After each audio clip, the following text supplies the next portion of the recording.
In a car, Matteo Gallagher kisses Evelyn Walsh until she's breathless and entranced. She's been stripped, but he's still fully clothed. The stark contrast makes her blush. Matteo wraps an arm around Evelyn's waist and pulls her close. He chuckles and whispers, "The soundproof divider is up. So the driver can't hear you. He wouldn't dare listen in anyway. Why are you so shy?" She watches as he intensifies his ministrations on her and throws her arms around him. Love fills her eyes, and she's about to reach her climax. Just then, a phone rings, interrupting them. Evelyn Walsh was completely lost in Matteo Gallagher's kiss inside the car. Her clothes had been stripped away while he remained impeccably dressed. The stark contrast between them made her flush with embarrassment. Matteo wrapped an arm around her waist, pulling her closer as he whispered with a low chuckle, "The partition is up. The driver can't hear anything, and he wouldn't dare to anyway. What are you so shy about, hum?" Evelyn's heart swelled with affection as she watched the usually reserved man's movement grow rougher. Just as waves of pleasure surged through her, sending her to the edge, an unexpected ringtone shattered the moment. Being interrupted like this made Matteo frown in irritation,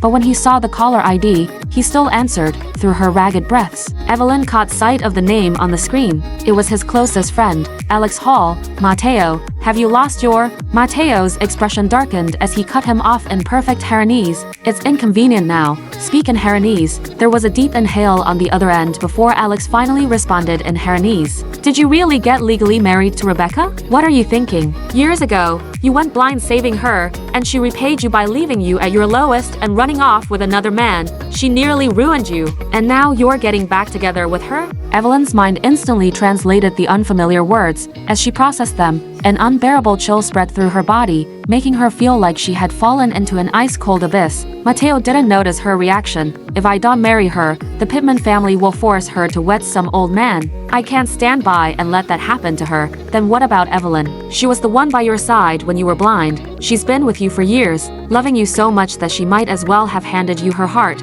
All of us have seen it." Alex's barely concealed fury was evident in his tone, but Matteo remained indifferent. "They'll find a way to keep it from her. She'll never know. How long do you think you can hide it? Forever? Isn't Evelyn expecting you to marry her?" The more Alex spoke, the more irritated Matteo became. His voice turned sharper. "Keep this marriage a secret. Don't tell anyone. I'll prepare a fake marriage certificate for Eve in a while." With that, he ended the call without giving Alex a chance to say more. Lowering his gaze, Matteo tossed the phone aside and resumed his activity on Evelyn's body. Evelyn trembled uncontrollably. When their passion finally peaked, and they began dressing, she parted her lips to speak. However, before she could, his phone buzzed again. It was a distinct notification sound. Matteo picked up his phone, glanced at the screen, and then instructed the driver to stop. "Eve, something urgent came up at the company. I need you to get out and take a cab home, okay?" She didn't say a word. She only nodded silently and opened the car door. The sleek black Maybach sped off like a bolt of lightning.